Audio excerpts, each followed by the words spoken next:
single day. I'm gonna make. Hello दोस्तों, मेरा नाम है विशेष गोयल और आप देख रहे हैं मेरा चैनल विकी वर्ल्ड। तो आपका बहुत बहुत स्वागत है। तो पिछली वीडियो में मैंने आपसे मोटिवेशन के बारे में बात करी थी, उसके कुछ कंसेप्ट, नेचर और सिग्निफिकेंस। अगर आपने नहीं देखी थी वीडियो तो सबसे पहले जाकर उसको देख लेना। और आज की वीडियो में मैं आपसे बात करने वाला हूँ थ्योरीज ऑफ मोटिवेशन। यहाँ पे आपने 12th में पढ़ी होगी मैस्लोज नीड हायरार्की मॉडल, एक उसके बारे में बात करने वाला हूँ। और साथ ही साथ मैं आपसे बात करूँगा हर्ट्जबर्ग्स मोटिवेशन हाइजीन मॉडल। तो बिना टाइम वेस्ट किए जल्दी से शुरू करते हैं। अब मैनेजमेंट जो है ना, वो क्या है कि भाई कुछ भी कर सकती है हाँ ना, देखो अब क्या है कि आपको अपनी जॉब इफ़ेक्टिवली पूरी करवानी है, तो उसके लिए आपको लोगों को मोटिवेट करना होगा ताकि आपके ऑब्जेक्टिव्स पूरे हो सके। लेकिन कुछ ऑथर्स हैं जैसे कि मैकग्रेगोर, मैस्लो, हर्ट्जबर्ग, व्रूम, इनके लिए ये कहते हैं इनके अकॉर्डिंगली कि बहुत मुश्किल है मोटिवेशन को समझना जब तक आप ये नहीं कंसिडर करते कि लोगों को क्या चाहिए, क्या वो एक्सपेक्ट करते हैं अपने काम से। मैस्लो की जो थ्योरी है वो काफ़ी इंपॉर्टेंट थ्योरी मानी जाती है मोटिवेशन की। क्यों? क्योंकि वो लोगों की नीड्स को, ज़रूरत को हाईलाइट करती है। जो थ्योरीज है मोटिवेशन की वो एक्सप्लेन करती है ह्यूमन बिहेवियर को उन टर्म्स में कि जो ह्यूमन की नीड्स हैं। ऐसी मोटिवेशन की थ्योरी जो ह्यूमन नीड्स के टर्म्स में ह्यूमन बिहेवियर को एक्सप्लेन करती हैं, उनको कंटेंट थ्योरी कहते हैं।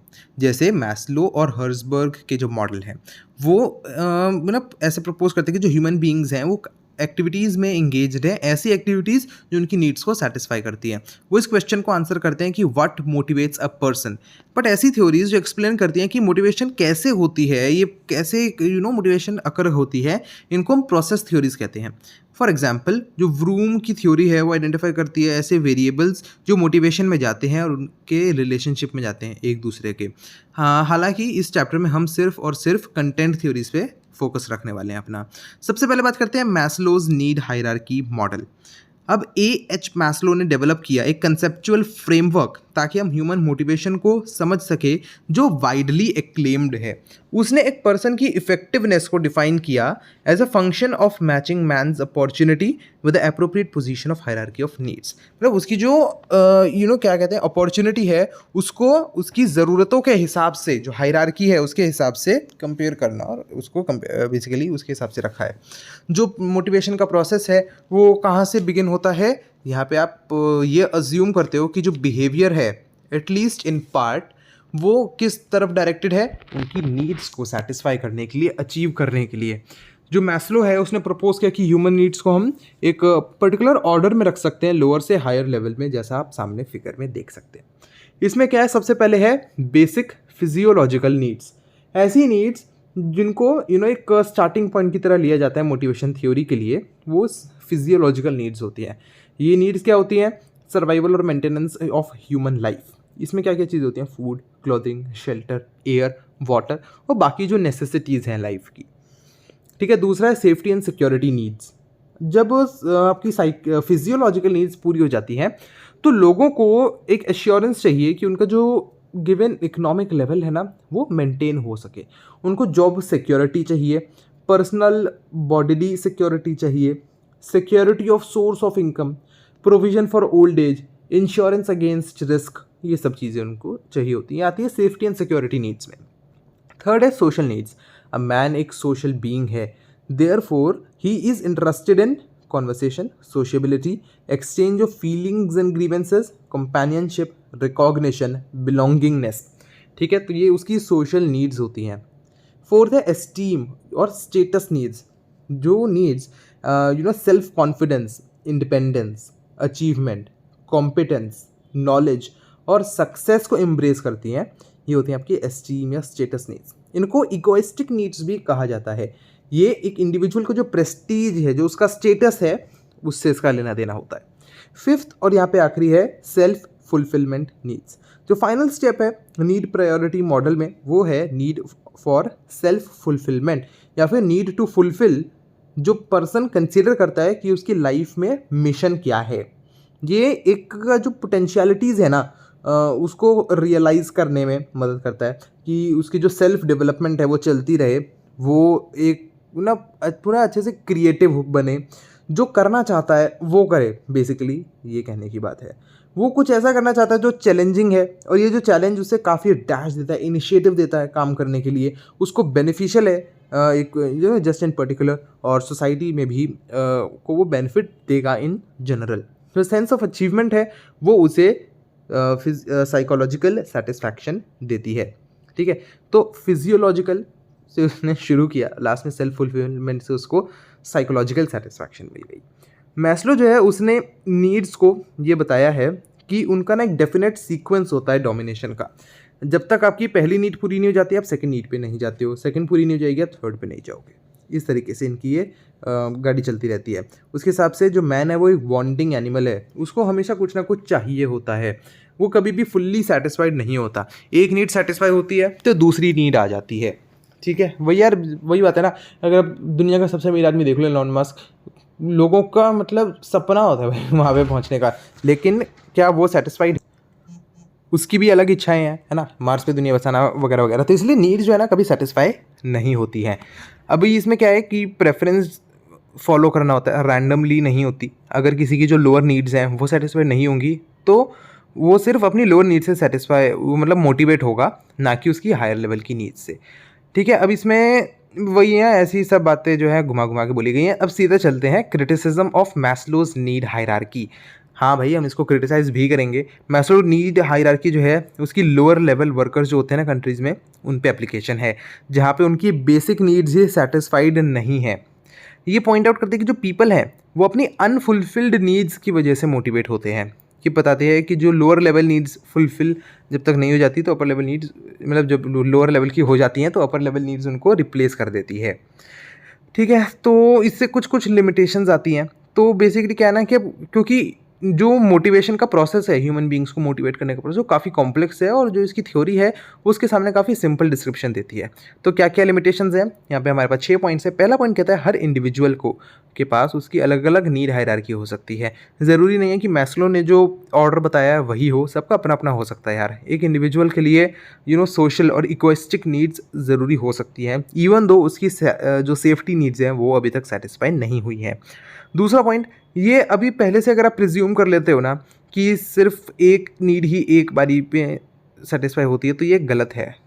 मतलब ज़रूरी नहीं है यार ऐसा हो।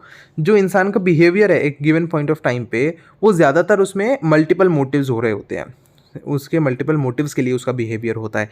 हाउएवर हो सकता है कि किसी सिचुएशन में एक या ज़्यादा से ज़्यादा दो मोटिव्स जो हैं वो टॉप पे हों, उसकी प्रायोरिटी हो, और बाकी के जो मोटिव्स हैं वो सेकेंडरी इंपॉर्टेंस के हो। मोर ओवर अलग अलग लेवल्स की नीड्स पे जो मोटिवेशन है वो भी अलग अलग होगी। थर्ड पॉइंट, मनी जो है वो सिर्फ फिजियोलॉजिकल और सोशल नीड्स को पूरा करने के लिए मोटिवेटर की तरह एक्ट करता है, ना कि हायर लेवल नीड्स को पूरा करने के लिए। जो एम्प्लॉयज़ है वो मोटिवेट किससे होते हैं कि उनको क्या चाहिए, ना कि उनके पास जो ऑलरेडी है। आपके पास जो ऑलरेडी है, क्या वो आपको मोटिवेट करेगा? नहीं, आपको जो चाहिए आप उससे मोटिवेट होते हो। ठीक है, तो अब उनको जो है ना, जो उनके पास ऑलरेडी है वो उससे पूरा वो ना रिएक्ट इस तरीके से करते हैं कि ऑलरेडी जो उनके पास है वो उनके पास रहे। ठीक है, और वो आगे बढ़ें, कुछ और अचीव करें। दूसरे शब्दों में मैन क्या है, सिर्फ ब्रेड के लिए काम नहीं करता जब तक वो अवेलेबल नहीं है। मतलब कन्फ्यूज़ हो गए होगे आप। मैन जो है वो ब्रेड के लिए काम करता है, रोटी के लिए काम करता है जब तक कि वो अवेलेबल नहीं है। उस पर रोटी नहीं है तो सबसे पहले किसके लिए काम करेगा? रोटी के लिए करेगा। ठीक है, मतलब समझ रहे हो ना इस पूरे पॉइंट का क्या मतलब है। ठीक है, ये हो गया आपका थर्ड पॉइंट भी हो गया। फोर्थ पॉइंट की तरफ बढ़ते हैं। यहाँ पे हमेशा कुछ ना कुछ ऐसे लोग होते हैं जिनके लिए सेल्फ एस्टीम जो है वो ज़्यादा प्रोमिनेंट होती है, लव वगैरह से ज़्यादा प्रोमिनेंट उनके लिए सेल्फ एस्टीम है। ऐसे क्रिएटिव लोग भी हैं जो जिनमें ना क्रिएटिवनेस की जो ड्राइव है वो बहुत ज़्यादा इंपॉर्टेंट है। कुछ लोगों में जो लेवल ऑफ ऑपरेशन है वो परमानेंटली लोअर हो सकता है, हमेशा वो कम ही काम करते हैं, ज़्यादा करते ही नहीं है। फिफ्थ पॉइंट है कि इट इज़ डाउटफुल कि एक नीड सेटिस्फाई जो है अगर वो हो जाती है तो वो अपनी मोटिवेटिंग फोर्स को लूज़ कर देती है। ये डाउटफुल है भाई। और ये भी डाउटफुल है कि एक नीड की सेटिस्फाई होते ही आपकी नेक्स्ट लेवल की नीड जो हायरार्की में दी गई है वो ऑटोमेटिकली एक्टिवेट हो जाएगी। सिक्स्थ और लास्ट पॉइंट है, नीड्स ही सिर्फ नहीं होती जो एक ह्यूमन बिहेवियर को डिटरमाइन करती हैं।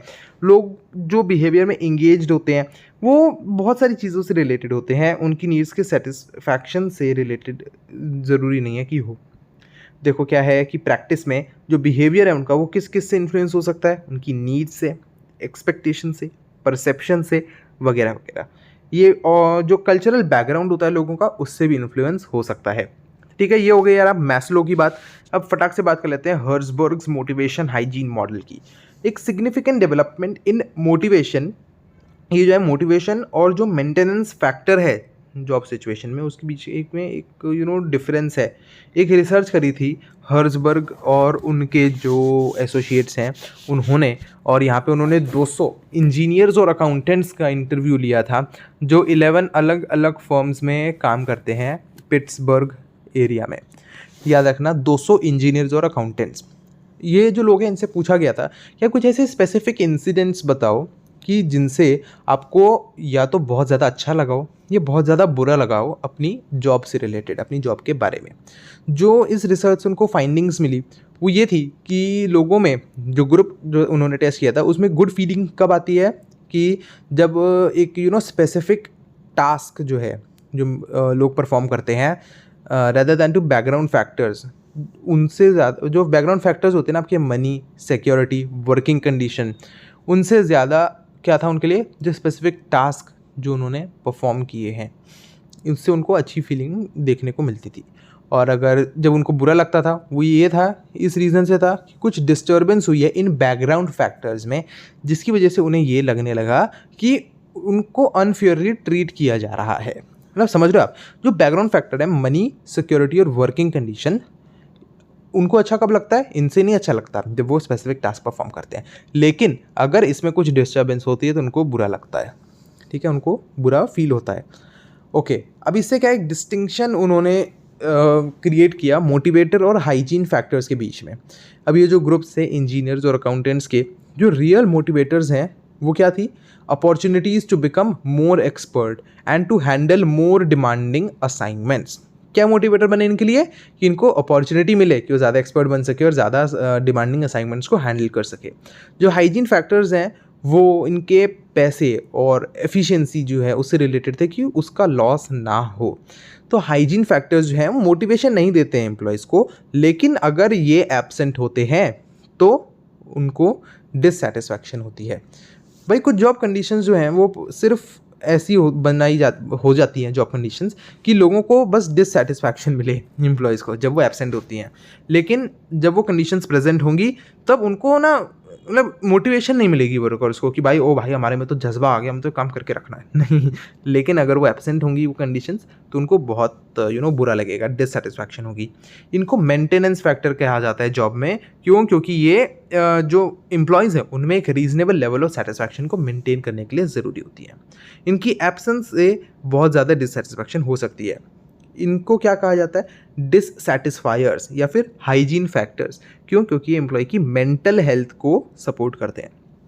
अब जो दूसरा सेट है जॉब कंडीशंस का जो ऑपरेट करता है प्राइमरीली ताकि ये स्ट्रॉन्ग मोटिवेशन क्रिएट करी जा सके और जॉब सेटिस्फैक्शन बढ़ाई जा सके एम्प्लॉयज़ में, इनको मोटिवेशनल फैक्टर्स कहा जाता है। ठीक है, मतलब समझ रहे हो। अभी यहाँ पे मैं आपको टेबल दिखाता हूँ, यहाँ पे जो मेंटेनेंस और मोटिवेशनल फैक्टर्स को दिखाता है। मेंटेनेंस फैक्टर्स या जो हाइजीन फैक्टर्स हैं अगर वो नहीं होंगे तो उनको डिससेटिस्फैक्शन होगा। और मोटिवेशन कब मिलेगी, जब उनके पास ये मोटिवेशनल फैक्टर्स होंगे। जो हाइजीन फैक्टर्स हैं उसमें कई चीज़ें आती हैं, wages, fringe benefits, physical conditions और ओवरऑल कंपनी पॉलिसी एडमिनिस्ट्रेशन। इन फैक्टर्स की जो प्रेजेंस है वो एक सेटिस्फैक्ट्री लेवल पे जॉब डिससेटिस्फैक्शन को प्रिवेंट करती है कि भाई आपको जॉब से डिससेटिस्फैक्शन नहीं होगी, बट वो मोटिवेशन नहीं देती है एम्प्लॉयज़ को। सो इनको मोटिवेशनल फैक्टर्स नहीं कंसिडर किया जाता। और जो मोटिवेशनल फैक्टर्स हैं दूसरी तरफ वो एसेंशियल हैं ताकि एम्प्लॉयज़ की प्रोडक्टिविटी इंक्रीज़ करी जा सके। इनको सेटिस्फायर्स भी कहा जाता है और इसमें कई सारे फैक्टर्स होते हैं जैसे recognition, feeling of accomplishment and achievement, opportunity of advancement and potential for personal growth, responsibility and sense of job and individual importance, new experience, challenging work, etc etc। समझ गए ना आप ये। अब इनको तो मैं आपको इन शब्दों को तो हिंदी में बताने की आवश्यकता नहीं है ना। जो हर्ट्जबर्ग है उसने नोट किया कि जो दो सेट ऑफ फैक्टर्स हैं वो यूनिडायमेंशनल हैं उनका जो इफेक्ट है वो सिर्फ एक ही डायरेक्शन में देखा जा सकता है। अभी जैसे ना जो हाइजीन फैक्टर्स अगर प्रेजेंट है तो वो मेंटेनेंस फैक्टर की तरह काम करते हैं, पर जब वो एब्सेंट है तो वो डिससेटिस्फाइड हो जाते हैं। अगर जब मोटिवेटर्स प्रेजेंट होते हैं तो सेटिस्फैक्शन देते हैं, मोटिवेशन देते हैं इंडिविजुअल को, लेकिन अगर वो एब्सेंट है तो इंडिविजुअल को कोई सेटिस्फैक्शन नहीं मिलेगी। तो जो सेटिस्फैक्शन और डिससेटिस्फैक्शन है वो इंडिपेंडेंट है और ना कि एक ही धागे के दो एंड्स। फोटो में आप देख सकते हो हाइजीन फैक्टर्स है, अगर प्रेजेंट होते हैं तो कोई सेटिस्फैक्शन नहीं मिलती, और अगर एब्सेंट होते हैं तो डिससेटिस्फैक्शन। मोटिवेटिंग में क्या है, इसमें थोड़ा सा उल्टा है, अगर एब्सेंट होते हैं तो ना ही कोई सेटिस्फैक्शन है ना ही कोई मोटिवेशन है, लेकिन अगर प्रेजेंट है तो सेटिस्फैक्शन है या मोटिवेशन है। जो बेसिक कंक्लूजन है हर्ट्जबर्ग की थ्योरी का वो ये है कि जो मैनेजर है वो हायर परफॉर्मेंस अचीव नहीं कर सकता बस जस्ट सिंपली उनकी वेजेस और वर्किंग कंडीशंस को इम्प्रूव कर करके। जो कंक्लूजन है ये आई ओपनर है मैनेजर्स के लिए जो सिर्फ वेजेस और फ्रिंज बेनिफिट्स पे डिपेंड करते हैं ताकि एफिशिएंसी इंप्रूव हो जाए, इस उम्मीद में। जो हर्ट्जबर्ग है उसने स्ट्रेस किया कि जो जॉब है वो क्या है, मतलब कि एक इंट्रिंसिक मोटिवेटिंग फैक्टर है, ठीक है। ये उसने कहा है कि जो जॉब सेटिस्फैक्शन की जो चाबी है, जो हाई परफॉर्मेंस की चाबी है, वो जॉब एनरिचमेंट में रहती है। तो हर्ट्जबर्ग का जो टू फैक्टर थ्योरी है उसने काफ़ी एक सिग्निफिकेंट कंट्रीब्यूशन दिया है ताकि मैनेजर की जो बेसिक अंडरस्टैंडिंग है ह्यूमन बिहेवियर की उसको इम्प्रूव किया जा सके। मोटिवेशन इंक्रीज करने के लिए आपको सेटिस्फाइज या फिर मोटिवेशनल फैक्टर्स को अटेंशन देनी ज़रूरी है। जो हर्ट्जबर्ग है उसने ये कहा है कि आज के मोटिवेटर्स कल के हाइजीन्स हैं। क्यों? क्योंकि वो उनके लोगों के बिहेवियर को इन्फ्लुएंस करना छोड़ देंगे जब उनको वो मिल जाएगा। तो एक पर्सन को जब एक चीज़ मिल जाती है तो कुछ और चीज़ उसको मोटिवेट करती है ना। जो नीड फुलफिल हो चुकी है उसके पास नेगेटिव सिग्निफिकेंस होगी उसके बिहेवियर को डिटरमाइन करने में। ये नोट किया जाना चाहिए कि एक का जो हाइजीन है वो किसी और का मोटिवेटर भी हो सकता है। फॉर इंस्टेंस हो सकता है कि जो डेवलपिंग इकोनॉमीज़ हैं वहाँ पे जो वर्कर्स हैं उनके लिए मेंटेनेंस फैक्टर होंगे मोटिवेटर्स। क्यों? क्योंकि उनकी जो प्राइमरी नीड्स हैं वो फुलफिल नहीं करी गई हैं और वो इन फैक्टर से मोटिवेट हो रहे हैं। अब यहाँ पे इसके भी क्रिटिसिज्म की बात कर लेते हैं। बुराई तो हमने दोनों की करनी है। पहला पॉइंट इसमें है जो हर्ट्जबर्ग है उसने कंक्लूजन निकाले, बहुत ही लिमिटेड स्टडी थी उसकी और उसमें केवल इंजीनियर्स और अकाउंटेंट्स थे। इंजीनियर्स, अकाउंटेंट्स और बाकी जो प्रोफेशनल्स हैं उनको हो सकता है कि ना उन्हें रिस्पॉन्सिबिलिटी और चैलेंजिंग जॉब्स पसंद हो, पर जो जनरल बॉडी ऑफ वर्कर्स हैं उनको कैसे मोटिवेशन मिलती है? पैसे से, बाकी फाइनेंशियल बेनिफिट से। तो ये तो भाई काफ़ी इसने ना पढ़े लिखे और प्रोफेशनल से इसने पूछा, उनसे स्टडी करी। दूसरा पॉइंट कि हर्ट्जबर्ग की स्टडी में जो इंटरव्यूज़ हैं उनको ये बोला गया था कि आप बहुत अच्छे या फिर बहुत बुरे मोमेंट्स बताओ। अब ये जो मेथोडोलॉजी है ये डिफेक्टिव है। क्यों? क्योंकि लोगों के बीच में ना एक आप देखते हो कि बायस होता है कि अगर जो अच्छी चीज़ें हैं उनका वो क्रेडिट ज़्यादा लेते हैं और अगर कुछ बुरी चीज़ हो जाती है तो उसका ब्लेम किसी और पे डाल देते हैं, है ना। तो ये थोड़ा सा फ़र्क पड़ जाता है यहाँ पे। तीसरा पॉइंट है जो हर्ट्जबर्ग है उसने जॉब एनरिचमेंट पे बहुत ज़्यादा फोकस कर दिया, लेकिन जॉब एनरिचमेंट थोड़ी ना आंसर है हमारा। जो ऑफ द जॉब सेटिस्फैक्शन है वर्कर्स की वो भी बहुत इंपॉर्टेंट है। हर्ट्जबर्ग ने काफ़ी इंपॉर्टेंस नहीं दी पे, स्टेटस या इंटरपर्सनल रिलेशनशिप्स को, जो जनरली एक काफ़ी इंपॉर्टेंट कंटेंट होते हैं सेटिस्फैक्शन का। फोर्थ पॉइंट है कि जो मेंटेनेंस फैक्टर और मोटिवेटिंग फैक्टर्स के बीच का जो डिस्टिंक्शन है वो डेफिनेट नहीं है। जो मेंटेनेंस फैक्टर है जैसे पे एक वर्कर के लिए यूनाइटेड स्टेट्स में, वो हो सकता है किसी डेवलपिंग कंट्री में उसके लिए मोटिवेटर हो वहाँ के वर्कर के लिए। तो हर्ट्जबर्ग ने इस जो अलग अलग सिचुएशन के हिसाब से जो वेरिएबल्स होते हैं उसको इग्नोर किया है। अब हम हर्ट्जबर्ग और मैस्लो के मॉडल को कंपेयर कर लेते हैं। बहुत ही फटाक से करूँगा मैं। यहाँ पे आप सामने फोटो देख सकते हो, relationship between Maslow's and Herzberg's model.